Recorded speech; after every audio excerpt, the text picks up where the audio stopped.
Oui, monsieur Cicéron, j'apprécie grandement les efforts que vous fournissez, mais je ne suis pas sûr. Vous êtes sûr que 50 000, c'est un tarif raisonnable pour une cote aussi basse? Oh, pensez-vous que je l'aurais laissé revenir si il n'avait pas gardé sa hargne?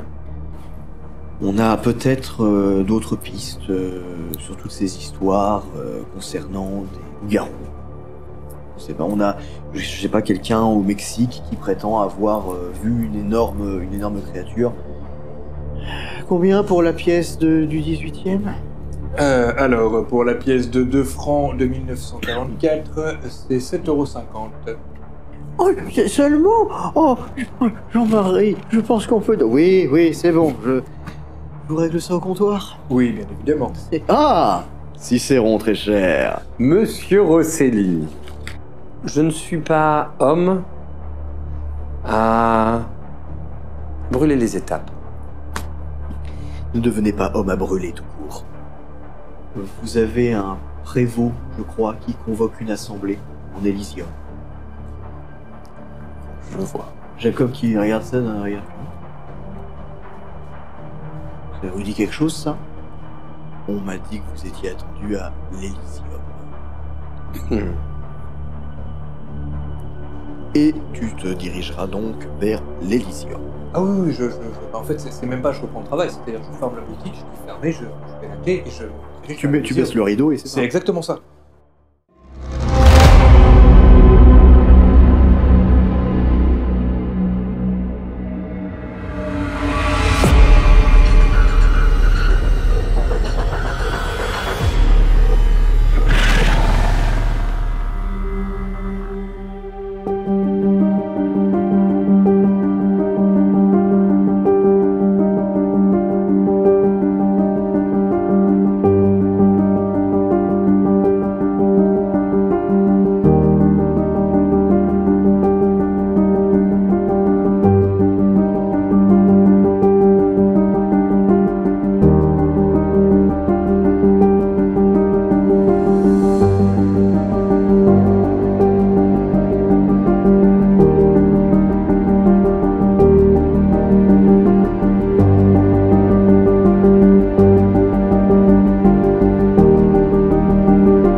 C'est une matinée, comme tu en as connu des dizaines depuis des années maintenant que tu fais ce métier.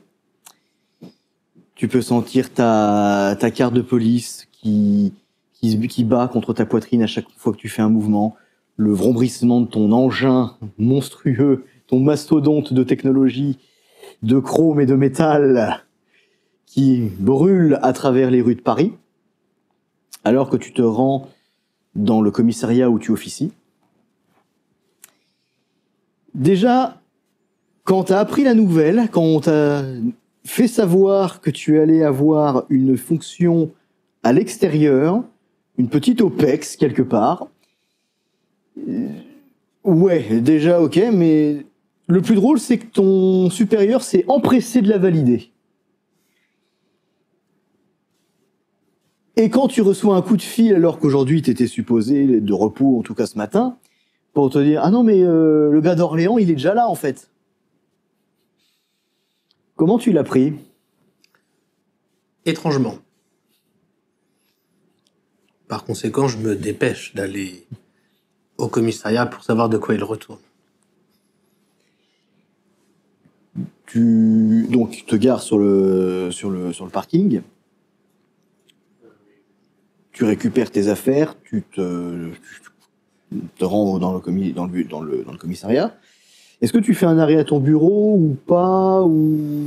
Oui, rapidement, histoire de poser quelques affaires. Mhm. Et rapidement, je vais voir le commissaire pour voir de quoi En passant, il s'agit. En passant, tu passes devant cette espèce de sale faux d'herche de Devro, qui est un ripou notoire hein, de ton commissariat. Tu sais très bien que le mec croque et qu'il se prive pas. Et alors, boursier, comment ça va se passer dans le centre, hein? Certainement mieux qu'ici. C'est ça. J'aurais pu avoir ta tête. Pas de commentaires, il te laisse tracer. Je termine qu'avec un petit rictus. Tu m'étonnes. Donc, j'imagine que tu toques respectueusement à la porte. Je respecte le protocole. Oui, bien sûr. Et donc, entrez. J'entre, je referme la porte derrière moi. Donc, tu as le divisionnaire de Paris qui est en train d'échanger avec un autre homme qui, lui, ne porte pas un uniforme mais un costume. Standard. Ils sont en train d'échanger. Ah! Lieutenant Boursier. Commissaire.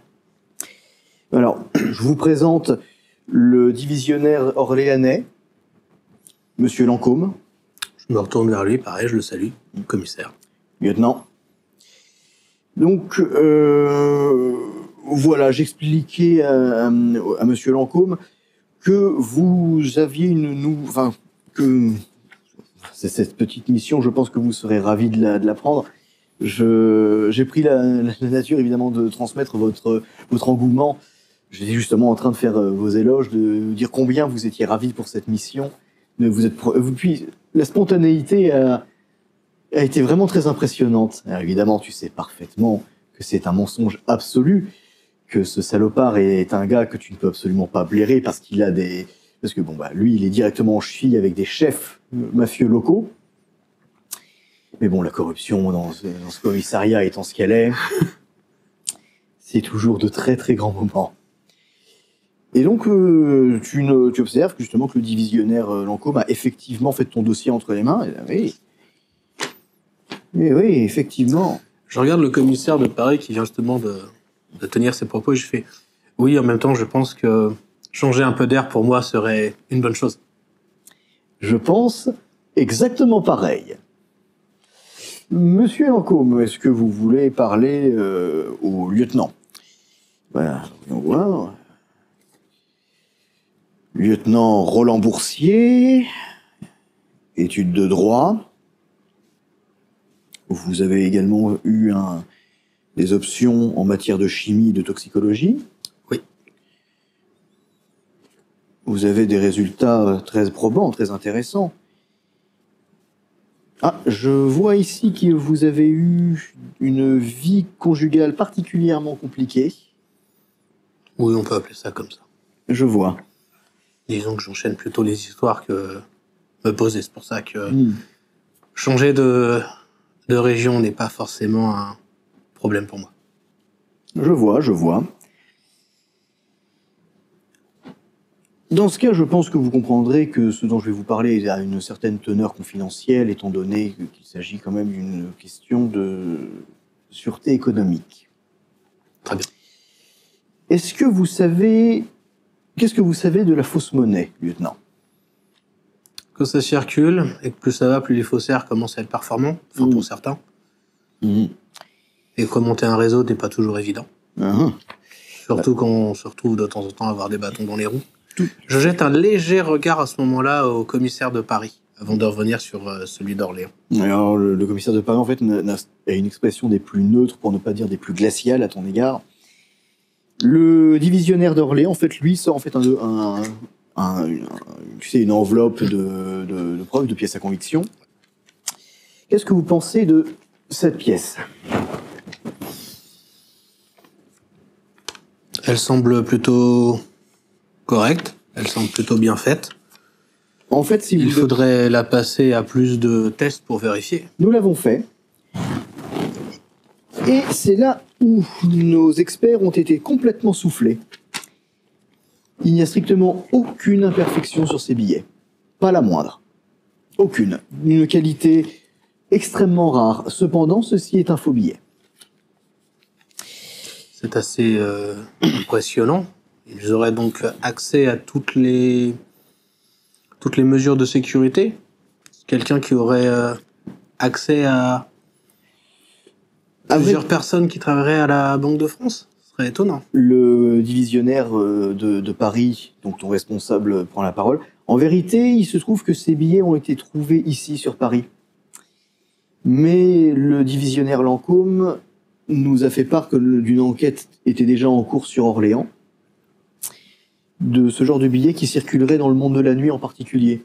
La seule chose, vois-tu, c'est que tous ces billets ont un numéro de série qui n'est pas valide aux yeux de la Banque de France.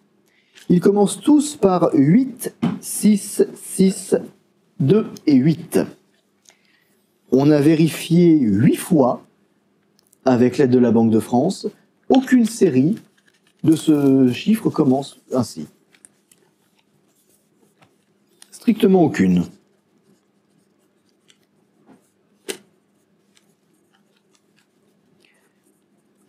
Le divisionnaire Lancôme reprend la parole. Nous, sur notre cité, on a commencé à voir ce billet circuler, surtout dans le monde de la nuit, bien entendu. Mais ce serait, en premier lieu, un petit groupe de bikers qui opèrent dans le sud d'Orléans qui utiliserait ces billets en premier lieu.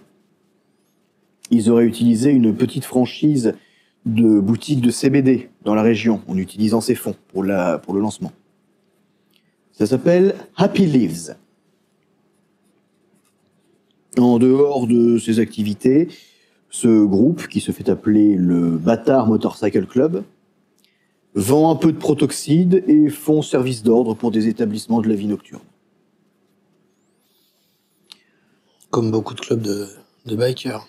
En dehors de ça, il y a également une espèce de gourou New Age, directeur d'un programme de coaching de vie, dans une ville adjacente à Orléans, qui utilise une partie de ses dépenses avec ce genre de billets.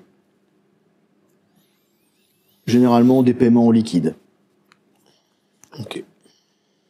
Un rapport qui nous vient du département des finances. Vous pouvez en fait vous demander quels sont les liens entre un club de bikers et un espèce d'experts en développement personnel, mais les deux utilisent les mêmes billets issus apparemment des mêmes planches. Le problème, c'est qu'on n'a strictement aucune idée de l'origine exacte de ces billets, ni nous, ni la Banque de France, ni qui que ce soit. Notre option numéro 1 est donc qu'il s'agit de contrefaçon grossière. Mais le problème, c'est qu'aux yeux de nos experts, il n'y a aucune différence avec des billets qui sortiraient d'une presse officielle. Des gens bien équipés. Ils ont même un sceau, si vous observez, un sceau de la Banque de France. Notre inquiétude, vous en doutez, est que ce genre de billet ne cesse qu'à alimenter notre inflation déjà galopante. Bien évidemment. Nous parlons pas, selon les quelques rapports du département des finances concernant ce fameux coach de vie, on en est à près de 4 millions d'euros contrefaits. Quant à la valeur totale de la franchise Happy Lives, on en est déjà à 17 millions. Autant d'argent est un problème. Un gros problème même. Je présume que d'autres collègues sont déjà sur l'enquête et ils ont fait des rapports complets. Les rapports complets ont déjà été transmis. Vous disposez d'ores et déjà d'un rapport préliminaire. Nous avons remis déjà à vos services et qui vous seront transmis lorsque vous viendrez enquêter directement sur Orléans avec nous. Très bien. À part ça, vous êtes détaché directement de cette brigade et vous répondrez uniquement à mon autorité, étant donné que beaucoup de personnes, en particulier au département des finances, ne veulent pas que cette histoire s'ébruite. Ce qui me paraît évident. Je prends mes nouvelles fonctions à partir de quand? Eh bien, si j'ai vu avec votre commissaire, il prend la parole immédiatement du tac au tac, dès demain. Mais comme nous en parlions avant votre arrivée, Vous prenez également un appartement de fonction fourni par nos services. Vous avez déjà tout sur place, rassurez-vous. En clair, nous ne vous prenons pas non plus totalement au dépourvu. Je vous remercie. Il faut effectivement un peu de temps pour récupérer, pour faire déménager toutes mes affaires. Et le divisionnaire de Paris répond du tac au tac, c'est bien le moins qu'on puisse faire. Après tout, tu es tellement conciliant et surtout tellement avide de travailler. Je vous remercie de me laisser autant de temps, c'est-à-dire jusqu'à demain pour pouvoir repartir. En attendant, on mettra tes meubles au garde-meubles, c'est bien le minimum qu'on puisse faire. Bien évidemment. Alors après, tu sais comment est Paris, l'administration est un peu compliquée. S'il y a certaines disparitions d'objets, tu sais comment ça fonctionne. Le divisionnaire Lancôme lui refait. Je vois, bien. Lieutenant de fait, je vous souhaite bon courage. Merci, je vous en prie. À bientôt. À demain. À demain. Il s'en va quasiment juste en saluant l'autre commissaire, hein, et il va commencer par chercher une cagette et vider son bureau. Très clairement, il récupère un maximum de ses affaires et essaye dans la foulée de faire ce qu'il faut pour faire rapatrier ses affaires très vite et surtout lui trouver un garde-meuble pour pas que quelqu'un mette ses affaires ailleurs. Faut pas déconner. Une journée chargée t'attend. J'en ai chargé m'attend, mais je pars du principe que c'était plutôt dans le début de la matinée. Ça lui reste quand même le reste de la journée pour essayer de faire tout ce qu'il a à faire, pour s'organiser. Bien évidemment, je présume que dans certains documents d'affectation qu'il peut avoir, il y aura effectivement l'appartement où il doit aller, etc. Tout ça, voilà. Tout ça, tu l'auras. Donc il va surtout faire en sorte de faire beaucoup de cartons dans sa journée et commencer à prévoir tout ça pour pouvoir faire tout rapatrier le plus vite possible.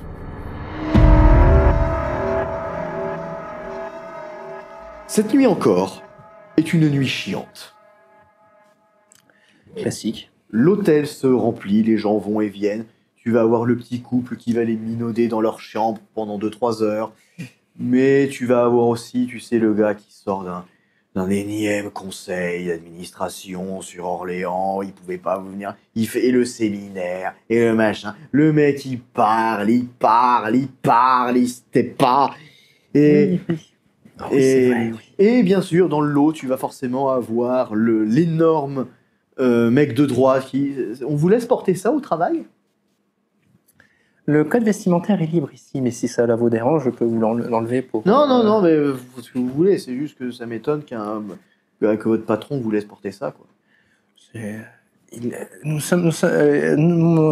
supérieur est très tolérant sur les codes vestimentaires, et vu que nous sommes sur le quart de nuit, il préfère une approche plus humaine et naturelle. Ouais, ça se défend. Vous préférez une chambre plus à l'égard silencieuse, une chambre plus grande ? Vous savez, je vais dormir, donc du moment que j'ai 2-4 murs, un toit, un lit... Très bien. La 204, tenez. D'accord, je vous dois combien ? Bref, ça dure le temps que ça dure. Et, mine de rien, ce mec te dit, votre patron voulait... Oui, c'est toi le patron, tu fais un peu ce que tu veux, mais bon, étant donné qu'entre ta jeunesse, ton âge et le reste, tu peux pas vraiment faire autre chose. Tu peux pas vraiment faire autre chose que jouer les petits larbins au fin fond de la caisse. Non, c'est pas grave. Mais tu t'en sors. Et puis, je vais dire, t'as étudié pour tout ça. C'est sûr que les choix que tu as faits ne sont pas vraiment représentatifs des voies que tu avais empruntées.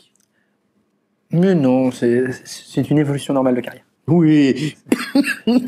J'ai saisi une opportunité, je suis devenu auto-entrepreneur. Je suis sûr que ça fait plaisir à beaucoup de personnes. Oui, l'auto-entrepreneuriat. Qui plus est, quand quelqu'un a décidé pour toi que ta place n'était pas parmi les vivants. Ouais, alors ça, par contre, cette étape-là, je ne l'avais pas prévue. Ça a un peu changé mes plans. Mais bon, c'est pas grave, on s'adapte. Et ce quelqu'un qui n'est de toute manière plus vraiment là pour te surveiller. Il n'est jamais revenu. Il avait dit qu'il allait repasser, qu'il allait donner de ses nouvelles, mais bon, il s'avère que non. Mais bon, entre-temps, t'as dû apprendre à te débrouiller tout seul. Ça a été difficile au début, parce que s'adapter, changer son rythme de vie, comprendre aussi que trouver une méthode pour se nourrir sans se faire repérer. Et surtout, quand on cire te dit littéralement « Reste loin de la Camarilla, reste loin des snarks, reste loin de la politique, bordel !» Et ça, je m'y tiens. voilà mon petit hôtel là dans le centre, à côté du centre-ville d'Orléans. Les gens passent, viennent, tout gentils. C'est tranquille. Il se passe des choses. C'est bien. Mais c'est toi que ça concerne et toi seul. Voilà.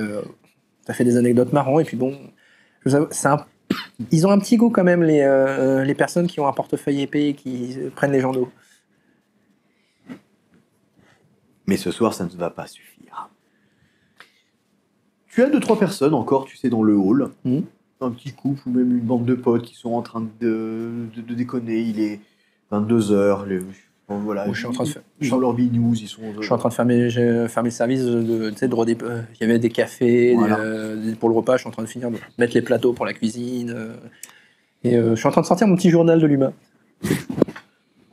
Tu as une espèce d'énorme voiture customisée.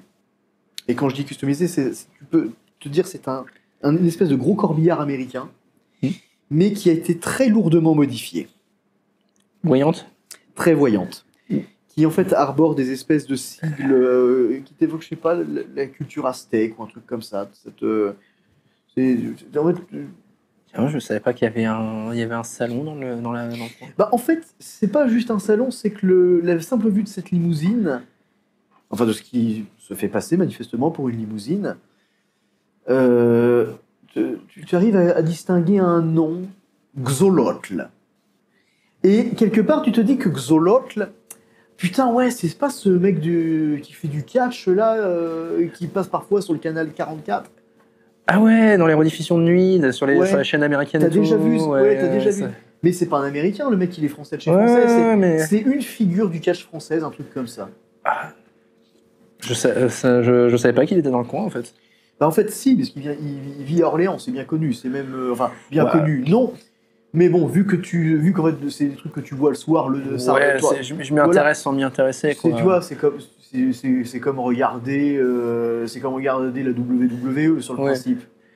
Ça serait Mais- une vision de boulangerie qui serait le soir. Voilà, mais en fait, là, tu pourrais te dire, ça fait partie quand même des cercles amateurs de catch, et c'est les petites ligues françaises, sans trop de prétention. Mais bon, c'est diffusé à la télé, puis c'est un bon divertissement.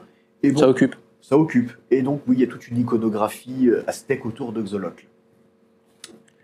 Ce qui est plus ou moins normal. Après, j'apprécie quand même. Il assume un style, c'est pas mal. Il clash un peu avec la norme. Visuellement, ça, j'apprécie. De la limousine, donc tu as la portière qui s'ouvre, tu as, avant même de voir quelqu'un descendre, tu vois 2 grands yeux jaunes, qui en fait accompagnent quelqu'un, de fait, quelqu'un qui en descend. Ça, c'est pas normal. Ça. Et en fait, il regarde à l'intérieur, il voit en fait donc à l'intérieur de ton hôtel, il referme la portière, il rentre. Et quand tu vois donc en pleine lumière, c'est donc un jeune homme qui manifestement plus physiquement est plus jeune que toi. D'accord. Il a dans les 18, 19 ans. Il porte un perfecto de cuir Mhm. et il a une peau, c'est de la cendre en termes de couleur. Donc Ok. il a en fait vraiment que t'es dedans. Il a même pas l'iris de ses yeux n'est même pas blanc, c'est noir. Ouais, alors là, ça Donc- me donne une bad vibe. Donc il te regarde assez lourdement. Il se tourne, en fait, il voit les gens qui se trouvent dans le hall de l'hôtel. Il te regarde à nouveau. Il se tourne vers les gens. Il murmure. Et tu vois quelqu'un se lever et partir. Il fait pareil avec tout le monde. Tout le monde s'en va. Et Non.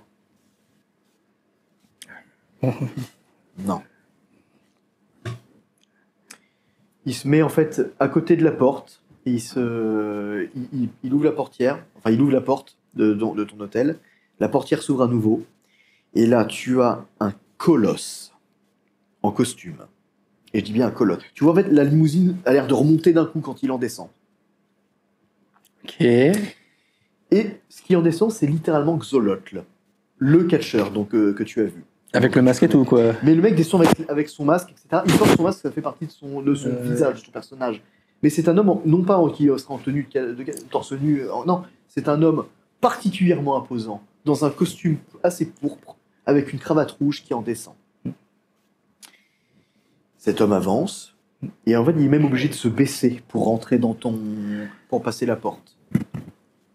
Ok. Et en fait, même quand je dis marches sur le sol de ton hôtel, tu sens qu'il vibre, ça, il est écrasant de présence.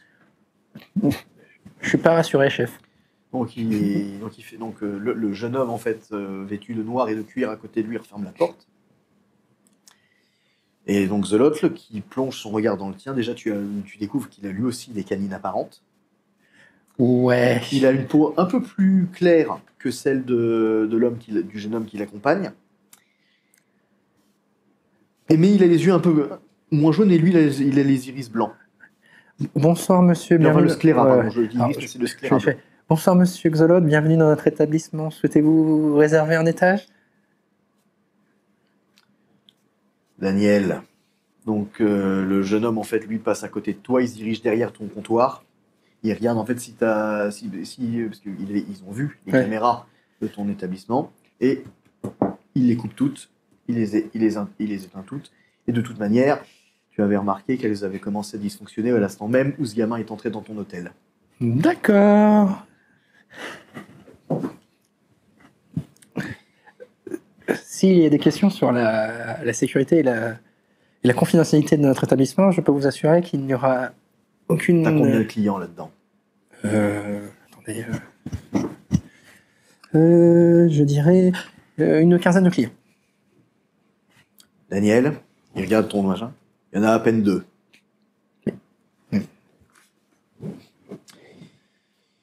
T'améliores pas ton cas, toi. Il y a le bouquin des réservations. Je crois que t'as pas l'air de comprendre ce qui est en train de se passer. Ou en fait, tu sais parfaitement ce qui est en train de se passer et t'es en train de songer à comment tu vas te sortir de cette merde. J'ai besoin de t'expliquer qui je suis ou t'as déjà commencé à raccorder les wagons? Alors, j'ai compris ce que vous étiez. C'est très apparent, et sans vouloir vous manquer de respect. Et pendant que tu essaies de faire tout ça, tu sens une main t'attraper par derrière la nuque. Mais en fait, t'as la nuque en fait, qui te... On se tient vraiment. Et là, t'es en fait plus ou moins laissé à la merci de Skolos. Je sais pas ce que vous voulez, et je vous avoue... Je n'ai rien fait, rien à voir avec vos histoires. Hein, Il sort de sa veste vraiment un très large pieu de bois. Et moi, tu la connais, la 5e tradition, Vermine? La 5e tradition? L'hospitalité, ça te dit quelque chose? Vous appartenez à la Camarilla aux Anarques? Eh bah putain... Le pire, c'est que t'es au courant. Donc, ça veut dire que t'agis en connaissance de cause. Pas vraiment, on m'a juste dit que ça existait. Paf!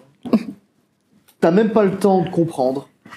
Tu te retrouves complètement... Voilà, tu es soudainement paralysé au moment même où le pieu traverse ta poitrine et s'enfonce dans ton cœur.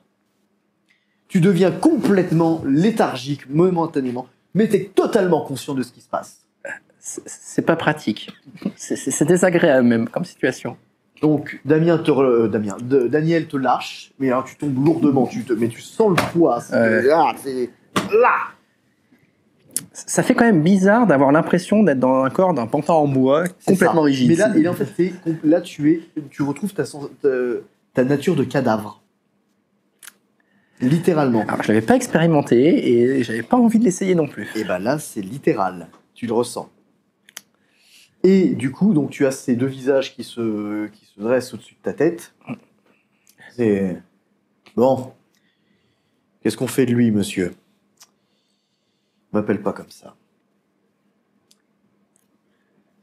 Tu vas t'occuper du second cas. Moi, je vais le ramener à l'Elysium.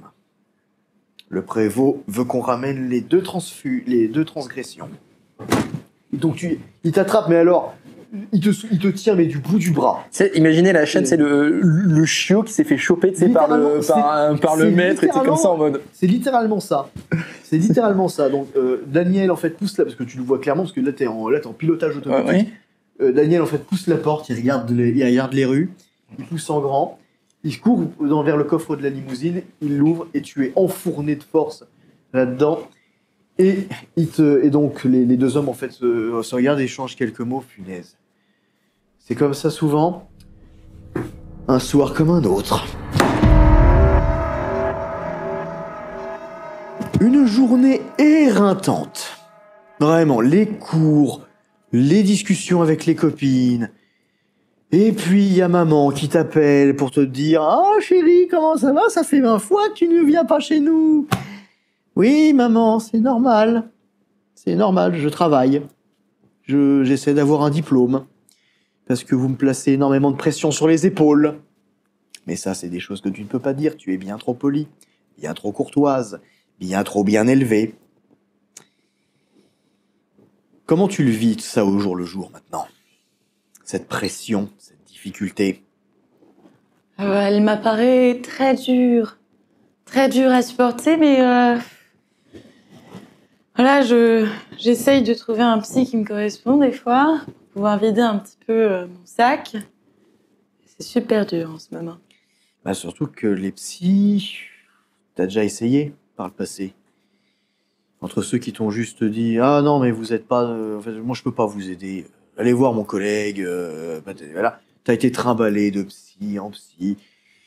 Puis les diagnostics, c'est « Waouh, bravo, vous m'apprenez quelque chose. Je manque de confiance en moi. J'ai des soucis avec telle chose. J'ai des problèmes avec mes parents. J'ai trop de pression. Et pour tout arranger, j'ai décidé de faire Sciences Po. Ah, j'ai tellement une carrière géniale qui m'attend. » Parce que c'est quoi la finalité, en fait, dans tes études? Je pense que c'est obtenir la reconnaissance de mes parents. Ah! Donc en fait, on n'est même pas sur une question d'obtenir un poste ou d'arriver ministre de machin, de trucs. Non, non, toi, c'est littéralement, je veux que papa et maman m'aiment.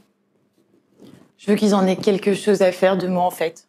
Ils en ont quelque chose à faire de toi. Le seul problème, c'est que, mes chéris, voyons, vous savez, notre fille Hermine, c'est tout le contraire de nous. J'ai toujours été comme ça, joyeuse, aimée m'amuser. Hermine, c'est tout le contraire. On dirait qu'elle se complaît dans la solitude.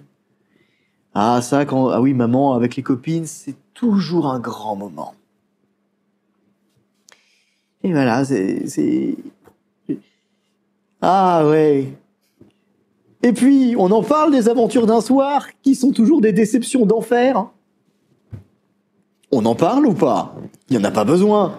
Non, je pense que c'est un beau résumé des hommes de Sciences Po, hein, déjà. Et puis de ta vie sentimentale catastrophique au possible. Très solitaire. Je vais pas dire, en fait, disons que tu trouves des partenaires, mais ça va jamais vraiment au-delà. Et puis, les applis de rencontre, c'est surtout pour ça. Disons que j'ai multiplié les façons de chercher un partenaire, et puis je finis par me demander si vraiment j'en ai besoin. Les vraies questions se posent. Mais ce coup-ci, ton match du jour, c'est un gars qui est arrivé en début de soirée, un gars Donovan. Bon. Là, il a 27 ans, sur la photo il rend bien. Qu'est-ce qu'il fait? Oh, pas grand-chose en fait, son truc à lui. Il est un peu aussi dans la politique apparemment, il se vend comme un expert dans le bâtiment. Bon, ok, le gars en fait il est apparemment représentant syndical ou ce que tu veux. Je veux dire, t'as vu pire comme profil, hein, vraiment. Et puis voilà, ça match. Vous échangez quelques mots. Et direct, il te dit, est-ce que tu veux boire un verre? Direct. Quasiment au bout de 5-6 messages, il dit, non, il y a un bon feeling, tu veux boire un verre? Évidemment, t'es pas naïve, tu sais parfaitement comment ces histoires commencent, tu sais parfaitement où elles vont aller. Évidemment, c'est un soir où tu te sens seul, un peu plus que d'habitude. Tu quittes ton appartement, un appartement étudiant, tout ce qui est de plus modeste, et surtout, tu sais, le genre d'appartement avec une petite photo, ça va aller mieux demain. C'est triste à crever. Donc tu t'habilles quand même dignement, tu es une femme, après tout, même si tu as un caractère dévasté, tu as de la classe. Tu es une belle créature, tu en profites. Et tu as certains atouts quand même dans cette vie. Tu les mets en avant, tu les utilises parfaitement bien, tu sais t'en servir. Donc tu te rends au bar proposé par Donovan, donc tu connais pas forcément bien Orléans.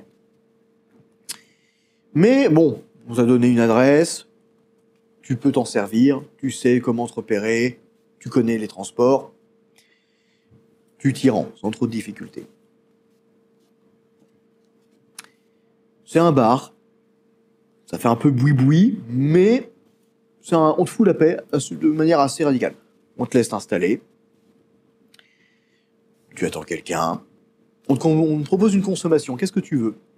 Je vais attendre parce qu'il devrait pas tarder normalement. 15 minutes, puis 30. Quasiment 1 heure de retard, tu te dis bordel de merde si ça commence comme ça, c'est... En fait là, sur le principe, c'est merde. Merde à la fin. Et puis, le gars, Donovan, a fini par arriver. C'est un jeune homme, physiquement assez gracieux. Effectivement, la photo ne te ment pas. Et malgré tout, il y a un côté vraiment monsieur tout le monde dans son visage. Ça pourrait être n'importe qui. Et puis il y a un petit côté bad boy, tu vois, quand même, il y a comme des cicatrices, enfin des marques de... Voilà. Excuse-moi. J'ai eu un peu de retard, j'espère que tu m'en veux pas. Bah ça pour un retard, c'en est un. Ah, j'en suis vraiment désolé, crois-moi. 1 heure. Ouais. Et en fait, presque immédiatement, il te paraît beaucoup plus sympathique, tu te l'expliques pas forcément. Mais il y a un truc vraiment charmant. Vous parlez, et vous parlez, et vous parlez. Et rapidement, en fait, vous vous rendez même pas compte, mais c'est littéralement le gars qui vous dit il est presque 3 heures, là, vous allez peut-être y aller. Et en fait, tu t'es même pas rendu compte que le temps a passé aussi vite. Mais vraiment aussi vite. T'es en confiance. T'es bien. Il dit, je sais pas, tu veux aller faire un tour? Ça dépend où. Enfin... Mais à ce stade-là, est-ce que tu y penses encore? Parce que il y a vraiment quelque chose de... Il dégage vraiment quelque chose que tu t'expliques pas, mais il est de confiance. On va où? Bah, j'ai ma voiture qui est pas loin. Et puis je peux te ramener à ton appart. Ou au mien. On va pour chez moi. Donc il se lève, il prend même ton manteau. Très délicat comme là. Vous traversez plusieurs rues, il te fait passer par une ruelle plutôt sombre. Genre, en fait, le genre de gourbi dans lequel tu passerais déjà pas de jour, alors de nuit, c'est encore pire. Et là, c'est le trou noir. Mais tu sais que ce qui suit n'a pas été agréable du tout. Tu te sens presque mourir, en fait. Tu as des sensations bizarres. Tu te sens sale, tu te sens souillé. C'est immonde, en fait, même comme sensation. C'est violent aussi. Tu le perçois très mal. Tu sens des mains qui doivent pas forcément là où elles doivent aller. Tu as des échanges qui sont particulièrement... Donovan est brutalement devenu justement brutal. C'est plus de la confiance qui t'évoque, c'est de la crainte. Et pas qu'un peu. C'est pas... Non. Là, le jeune homme que t'as vu, non, il y avait plus rien de tout ça, là. Il y a toujours ce visage. Mais il y a du sadisme. Beaucoup de sadisme. Beaucoup de cruauté. Et ce qu'il fait est cruel. Tu te sens mourir. Tu te sens mourir. Tu te sens à l'abandon. Et tu réalises pas, mais il n'y a rien d'agréable dans ce qu'il vient de faire. Il n'y a rien de bien dans ce qu'il vient de faire. Et puis il te laisse là, comme ça. T'es sur le sol, à moitié trempé dans une flaque. C'est immonde. C'est sale.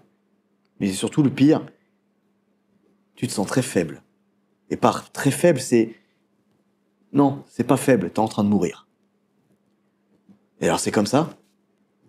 C'est comme ça? C'est comme ça que ça doit finir? C'est comme ça que ça termine? C'est comme ça que ton histoire s'achève. Et alors que tu es dans cet état à demi consciente, tu entends en fait un pas assez différent, comme si quelqu'un qui ne savait pas forcément bien marcher s'avançait. Et en fait, pour être plus précis, c'est pas quelqu'un qui sait pas bien marcher, presque quelqu'un qui marche pieds nus, qui avance lentement. Et alors que ta vision est quand même très troublée, mais tu es quand même relativement consciente de ce qui se passe, tu vois une espèce de grande ombre penchée au-dessus de toi. Tu sens de nouvelles mains qui commencent à parcourir tes épaules. Mais là où c'est très particulier, c'est que le bout de ces mains-là arrive au niveau de ton épaule, mais vraiment au milieu de ton épaule, alors que tu sens bien que les paumes sont sur l'avant sont vraiment sur l'avant de tes bras. Et tu sens qu'on est en train presque de t'inspecter, de bouger ton visage, de bouger ta tête. Il y a une odeur fétide, répugnante. Mais vu l'endroit où tu es actuellement, mais c'était pas là. Ça y est, génial. T'as un ivrogne qui vient de te tomber dessus. Tu entends d'autres pas qui arrivent. Tu entends des mots. C'est très brouillé. Non. Tu entends... Encore consciente? C'est pas à toi qu'on parle. Et tu entends cette voix rauque, caverneuse. Tu entends ça, mais c'est très trouble également. Tu n'arrives pas à distinguer les mots, mais tu sens, pareil, cette longue main qui glisse sur ton visage. Prends ton menton et le relève, doucement, avec un soin qui te ferait presque oublier ce qui vient de t'arriver. C'est très tendre. Tu sens en fait même tu sens en fait comme un très long ongle, une griffe qui glisse entre tes lèvres et montre tes dents. Et tu entends cette voix. Il l'a pas fait. Il l'a pas fait. Et la façon dont c'est dit, c'est presque comme une satisfaction. Et tu entends l'autre voix à côté de l'autre personne. On n'a plus le temps. Si, on l'a.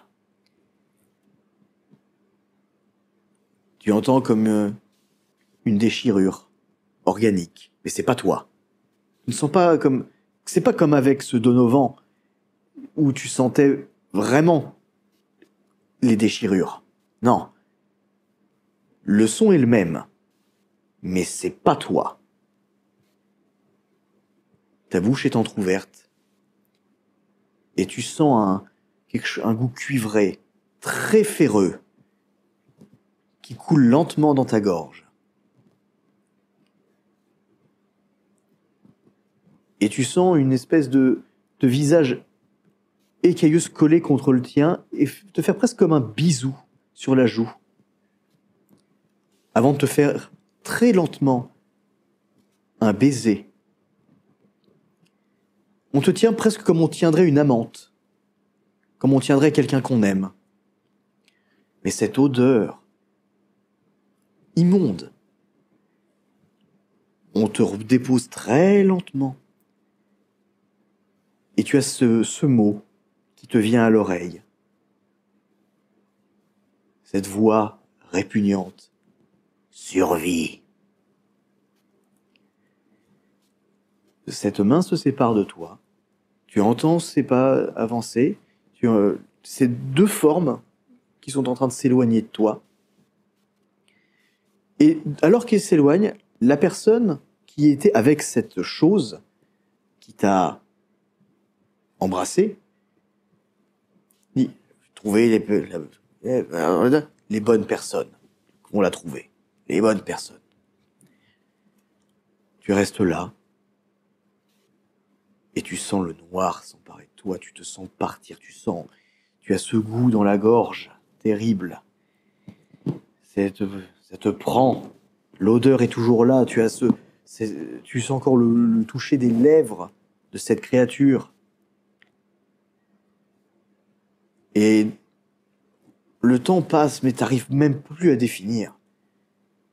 Et alors que tu es en train à peine de regagner tes sensations, tu te rends compte en fait, que si tu reviens, mais tu reviens à la vie quelque part, mais tu sens en fait une énergie qui est en train de pomper. Mais est-ce que c'est encore réellement est-ce que c'est réellement ça vient de toi? Maintenant, tu arrives à te mettre en position assise au milieu d'un véritable dépotoir.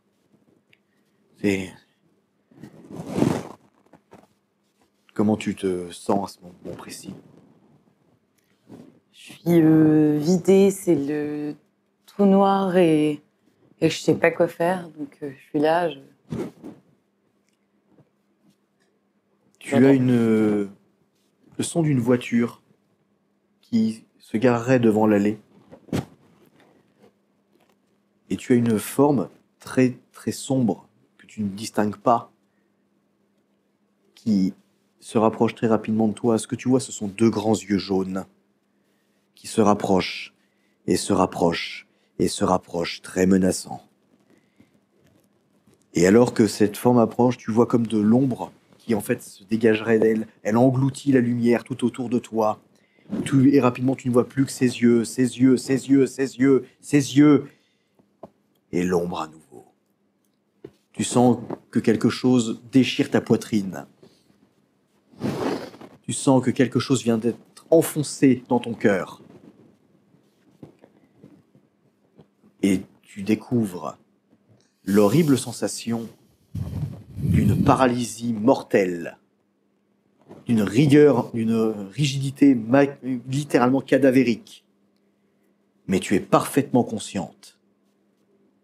Tu sens que ces obscurités sont en train de t'engloutir. On te déplace. Tu entends le bruit d'un coffre qu'on ouvre. Tu te sens déposé à l'intérieur du coffre de cette voiture. Et avec un clac, tu sens que la voiture démarre. Et tu es totalement